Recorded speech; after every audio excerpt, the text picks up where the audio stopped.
Voluntario World Class presenta el día 56 y el día 57 una historia del Pastor King por los participantes Elianis Pérez, Nayeli Ojeda, Andreina Tobar, Jennifer Vargas, Milagro Ojeda, Normari Castillo, Lindy Báez, Mel Moreno, Francisco González, Walter Solórzano, Brian Alvarado, Emma Luisa Correa, Alfredo Márquez y quien habla es Juan Ojeda.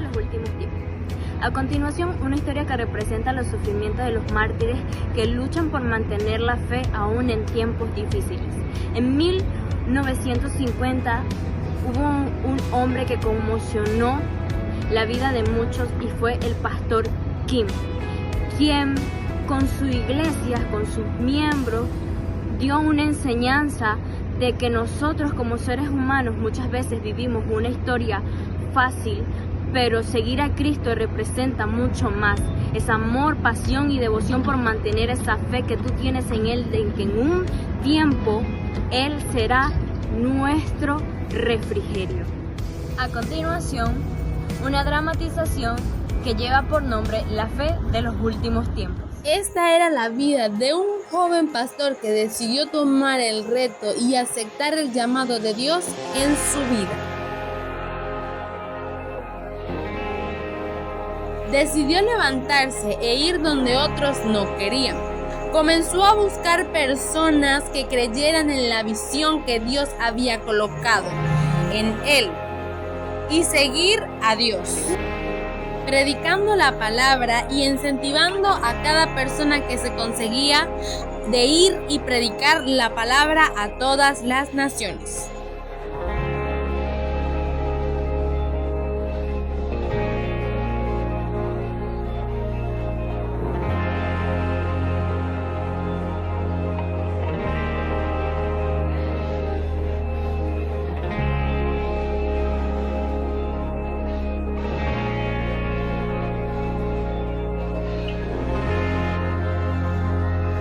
Y llegaron donde unas jóvenes, donde las incentivaban a que fueran a adorar a Dios con ellos, para que fueran a exaltar el nombre de Dios. Fueron hacia un pequeño lugar, donde comenzaron a hacer pequeñas reuniones de oración, adoración, ayunos, donde el Espíritu de Dios y donde el poder de Dios era la evidencia del llamado de Dios en su ministerio. La presencia de Dios era lo primordial. La presencia de Dios era lo único necesario en sus vidas. No tenían sonido, no tenían silla. Lo único que tenían era una Biblia. Pero aún con pocos recursos, nada les impedía adorar a Dios. Nada les impedía cumplir el llamado que Dios había colocado en sus vidas, que era ir y predicar la palabra de Dios a todas las naciones.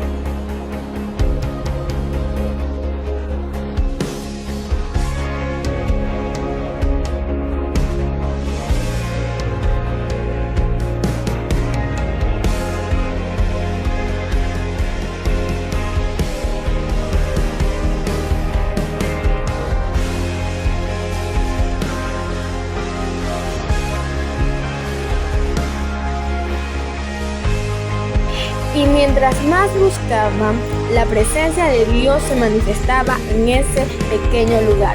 Y era la prueba vigente de que Dios estaba con ellos.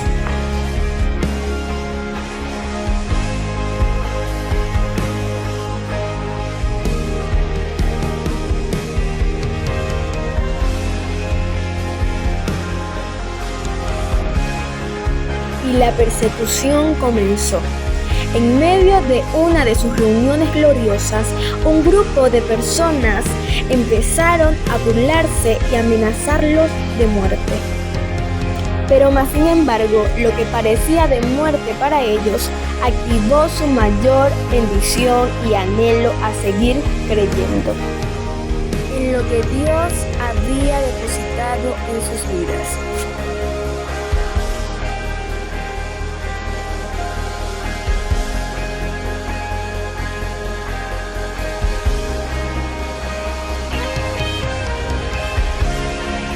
Y el amor de Dios estaba con ellos. Y era una prueba de fe de que Dios no los había dejado solos. Así que decidieron evangelizar a más personas que creyeran con ellos y cumplir la palabra de ir y predicar a todas las naciones. En conclusión, entendemos que las persecuciones son parte de cada uno de nuestros llamados o de nuestro ministerio. ¿Por qué? Vemos la vida del pastor Kim, quien fue un hombre que se atrevió a levantarse en medio de la persecución, un hombre quien tuvo la fe inquebrantable para salir y adorar a Dios en medio de tantas personas que no querían hacerlo, para no negar a Jesús ni lo que hacía en medio de la prueba, sino que estuvo hasta el final con Dios. Esa prueba fue su mayor impulso para seguir adelante y demostrar que hasta en los momentos más oscuros siempre hay una esperanza.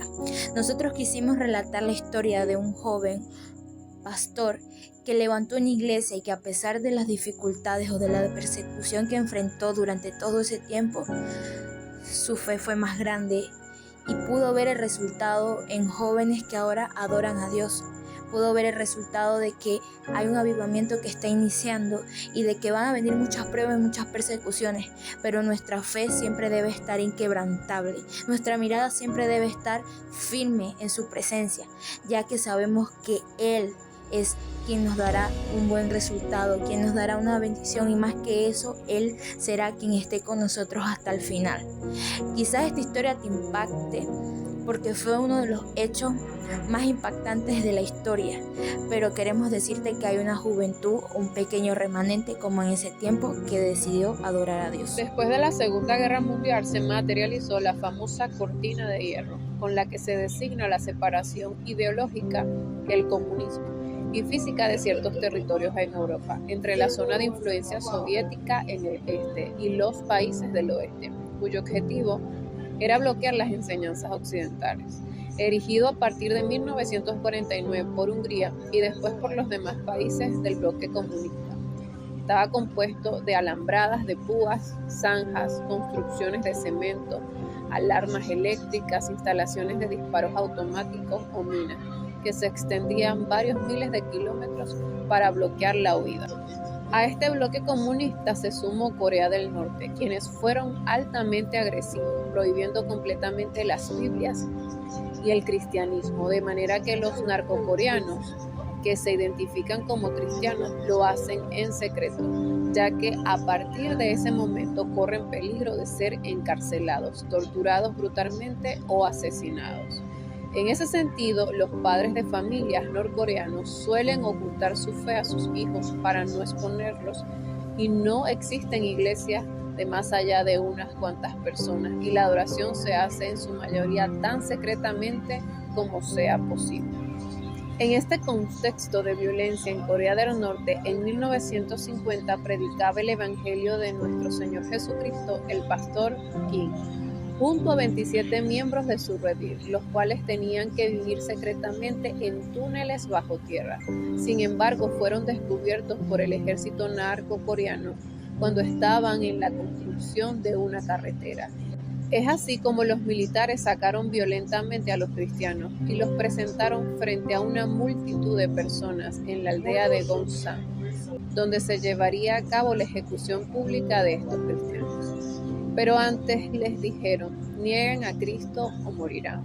Pero los creyentes rehusaron hacerlo. Entonces el oficial comunista a cargo de la ejecución ordenó separar del grupo a 4 de los niños y prepararlos para ser ahorcados. Con sogas amarradas alrededor de sus pequeños cuellos, el oficial les ordenó nuevamente a los padres que negaran a Cristo, pero ninguno de los creyentes negó su fe. En lugar de ello, dijeron a sus hijos: muy pronto los veremos en el cielo. Ese día los niños murieron con fe. Luego el oficial a cargo ordenó que trajeran una aplanadora y obligó a los cristianos a que se acostaran en el camino, mientras el motor de la máquina aceleraba. El oficial les dio una oportunidad de retractarse de su fe en Jesús. Nuevamente los creyentes rehusaron hacerlo. Tan pronto la máquina comenzó a moverse lentamente, los cristianos comenzaron a cantar un himno que a menudo cantaban juntos. Mientras sus huesos y sus cuerpos eran aplastados bajo el peso de la inmensa máquina, aquel himno era "Cuán grande es Él". Luego publicaron la noticia de la ejecución en la prensa de Corea del Norte, tildando al cristianismo como una superstición erradicada. A través de la historia, los que han servido con pasión al Señor Jesucristo han elevado cánticos en sus momentos finales sobre la tierra, todo ello ante la vista impávida de sus ejecutores. El pastor King, un ejemplo de fe, esfuerzo, valentía, temor a Dios, sin desmayar. Sin duda alguna, el pastor King dio vida a esa palabra que está en Josué 1:9 durante su vida, sus acciones en compañía de todo su equipo. Vamos a profundizar y analizar la biografía de este hombre honorable, como lo fue el pastor King, pero a su vez quiero contrastar con nuestra vida hoy día. Hemos oído y leído que los tiempos de ministerio de este hombre se dio en un momento difícil de la historia, donde la persecución era tan fuerte a los cristianos que los llevaba a la muerte. Pero aún así no desistió al llamado y a la fidelidad hasta el final en amar a Cristo. Cuando hacen mención de que vivían en túneles, mi mente imagina muchas cosas, muchas carencias y necesidades. Nada de luz, sin instrumentos, sin comodidades, y si por si fuera poco, un lugar desagradable, maloliente, donde quizás terminaban los desechos de la ciudad, condenados a operar en silencio para evitar ser descubiertos. Aún en medio de todo, resistían y persistían. Está claro que sus convicciones estaban claras. Muchos solemos vivir en realidades verdaderas y otros en realidades ficticias. Sabemos que King vivió la mejor realidad de todo. Más adelante les comentaré el porqué. Ser famosos quizás sea una frase que resuena en nuestras cabezas, pero ¿en qué realidad queremos vivirla? ¿En la que demanda dolor o en la que demanda ficción? Todos deseamos ser usados, pero nos cuesta pagar el precio, como persecución, incomodidades, soltar cosas, humillaciones, escasez, dolor, por nombrar algunas de ellas, ¿no? Una vez alguien dijo: no hemos venido a ser felices, porque en el mundo hay aflicciones, pero no debemos temer porque Jesús venció al mundo. Cuando se habla de aflicciones, no nos gusta porque todo cambia. Ay, Señor, así no, porque a mi Padre no me lo merezco. El mundo tiene ventas que son atractivas para nosotros. Entre ellas está la venta de la realidad y la venta de la ficción. Casualmente en estos días estuvimos tocando este tema y me parece que encaja perfecto con estos ejemplos. ¿Por qué? Porque si negamos a Jesús, entonces vivimos, que era la propuesta que le estaban haciendo al pastor King. Pero la pregunta es, ¿para quién vamos a vivir si negamos a Jesús? La otra postura es, si mueres por Jesús, entonces ganas vida eterna. Una, evidentemente, es la realidad, que es la última que nombré, y por supuesto la primera es la realidad de la ficción. Otra realidad verdadera: si perdona, vives y eres libre.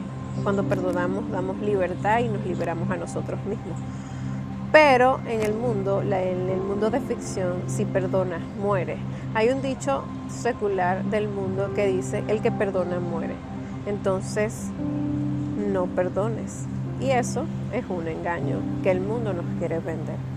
La verdad versus la mentira, la valentía versus el temor, versus el miedo, versus la cobardía. Hay temor, en el mundo hay temor, hay miedo, que en comparación al temor de Dios es totalmente diferente, porque el temor de Dios nos hace valientes, más sin embargo el temor del mundo nos hace cobardes. Dice la palabra en 2 Corintios 4:17 que porque esta leve tribulación momentánea produce en nosotros un cada vez más excelente y eterno peso de gloria. Hay un hecho o un acontecimiento que me llama la atención de la historia del pastor King, que es cuando separan a los 4 niños del grupo del pastor. Nos da una enseñanza grande. Ellos no titubearon en entregarlos para que ellos murieran, sino que les dieron aliento y les declararon: más tarde nos volveremos a ver. Y todos ellos murieron en fe. Wow, quizás usted que me oye, que es padre, sabe el dolor que esto representa. Pero llevándolo más profundo nos enseña que hay muchas cosas que amamos a las cuales debemos renunciar o soltar. Entonces, no puedo dejar de pensar en el pastor King sin cuestionarme a mí mismo. En su realidad fue un hombre que marcó un antes y un después, que hoy influye en la fe de los cristianos. Si el pastor King hubiese estado con Jesús, de seguro no lo hubiese negado como lo hizo Pedro. El miedo y la falta de valentía lo sucumbió a negarlo. En la ficción todo se adapta a nuestras vidas como bueno, cuando no es así, dejando a Dios en un segundo plano. Luego sabemos que Él se reivindicó con el Señor. Solo es un ejemplo para ver dos posturas. ¿Cuál es nuestra postura hoy día? Si hoy nos quisieran quitar la vida por Jesús, ¿estaríamos dispuestos a entregarla o aún hay cosas que debemos ordenar en nuestras vidas para tener seguridad de que partiríamos con Él? Eso lo debemos reflexionar y accionar, porque sin duda alguna el pastor King y todo su equipo estaba totalmente preparado y no dudó nunca en negar a Jesús, sino que iban a morir por Él, porque ellos estaban bien y tenían la convicción de que estarían con el Señor una vez que ellos dejaran este mundo. Y si soy más específica, quizás sean cosas como las que debemos dejar o soltar, como amistades, quizás una mujer que no te bendice, quizás un hombre que tampoco te está bendiciendo, el alcohol, las drogas, el orgullo, la envidia, la mentira, la murmuración, las series de televisión, los videojuegos, la pornografía, la masturbación, el rencor, la falta de perdón, la soberbia, la avaricia. Y eso por nombrar algunas, porque existen muchas y todos nosotros conocemos quizás cuáles son esas ataduras que no queremos soltar y que no nos permiten de cierta forma fluir en el Señor. Entonces, perdiendo también ganamos, y ganamos mucho. Entonces, ¿qué ganamos? Perdón, salvación, vida eterna, sanidad, restauración, amistades, amor, fe a Jesús mismo en nuestros corazones. En ese acto de renunciar a sus hijos nos enseñan que muchas veces, aunque sea muy doloroso, hay cosas que soltar. Hoy día vivimos un tiempo donde aún tenemos libertad de servir y adorar a Jesús, pero es triste ver que nos limitamos y somos escasos a la hora de hacer nuestras funciones o asignaciones. No hay una milla extra, solo lo que es y ya. Pero miramos que en este tiempo difícil, un hombre y 27 miembros no les importaba la condición ni la situación más que amar, servir y llevar el Evangelio de Jesús, al punto de que en su última oportunidad de negarlos ante la muerte se mantuvieron fieles, entonando una canción de cuán grande es Dios, más amor por Cristo. Se cumple esa palabra de que estará una alabanza de continuo en nuestra boca en la vida de estos hombres. Vivieron un evangelio real y lo demostraron con hechos y con acciones. ¿Qué esperamos tú y yo para hacerlo real en nuestras vidas? Imagino que en ese momento el Señor, estando en el cielo, pidió silencio por un momento, porque escuchaba que algo genuino estaba llegando a sus oídos. Entonces pide silencio para poder escuchar esa adoración, la adoración más hermosa que se escuchaba desde Corea del Norte, el pastor King y sus ovejas. Pero mayor aún, el pastor King fue recibido por el mismo Jesús en el cielo. Y al verle, el mismo Jesús le declaró: oh pastor, qué hermosa adoración. En lo poco fuiste fiel, en lo mucho te pondré. Qué maravilloso es poder hacer la voluntad del Señor, aún en medio de las circunstancias que podamos vivir, en los buenos o malos tiempos mantenernos firmes, irremovibles en nuestra fe, irremovibles en lo que el Señor nos ha entregado. Y al final saber que el morir en Él es una ganancia y que aunque el mundo no lo entienda, tú y yo sabemos que es una realidad de que cuando morimos para Cristo vivimos en la eternidad. Pastor Kim y todo su equipo realmente es una fuente de inspiración para todos nosotros en este tiempo, porque ellos en las peores condiciones que se les ofreció en el año 1950 no dejaron de servir al Señor, no dejaron de llevar su palabra, no lo negaron en ningún momento. Eso es un llamado de atención para ti y para mí, que en este tiempo tenemos la oportunidad de hacer grandes cosas en su nombre que muchas veces nos limitamos. Por eso es como un llamado a la reflexión para que todos nosotros nos reorganicemos y tomemos más en serio lo que el Señor nos ha entregado como responsabilidad en nuestras vidas. Gracias por quedarse hasta el final. El Señor les bendiga.